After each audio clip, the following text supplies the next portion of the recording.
Hello mga kainday. So, gagawin muna natin ngayon ay maglilinis tayo ng ref. Kasi bukas ay palengke day tayo bukas mga kainday. So, nag-defrost ako ng ref.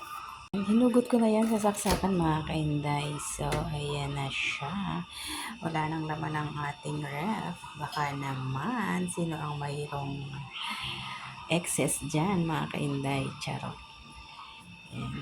Tanggalin natin yung ice niya kasi hindi na natin maisara yung etong pinto. Baka kasi masira siya mga kainday. So, linisin na natin yan habang hindi pa tayo nakakapamili. So, tomorrow ay market day. So, ayan ang ating wrap. Walang laman. Walang wala. So, sino ba dyan ang may excess? Charot. Ayan. So, cleaning time muna tayo. Yan, walang-wala talagang laman. Meron naman dyan, family pan, charot. Yan, gagawa rin tayo mamaya ng ice and then tanggalin na natin yan. So, yan mga kinday, keep on watching. Ay, linis-linis muna ang kaibigan niya.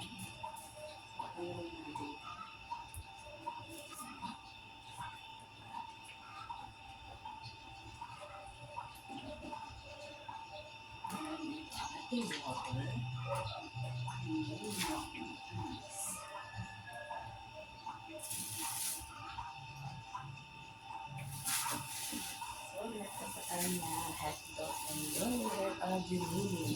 And so, ko sana ito mga kainday sa upo.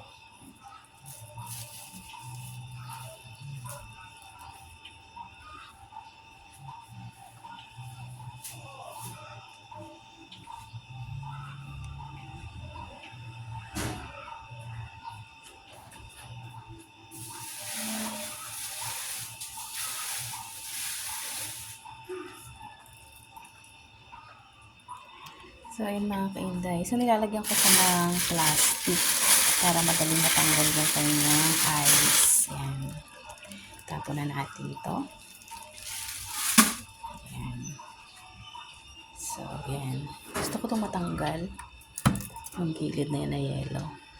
So, hindi pa siya maraming tanggalin. Tanggalin muna natin ito kasi meron na siyang water.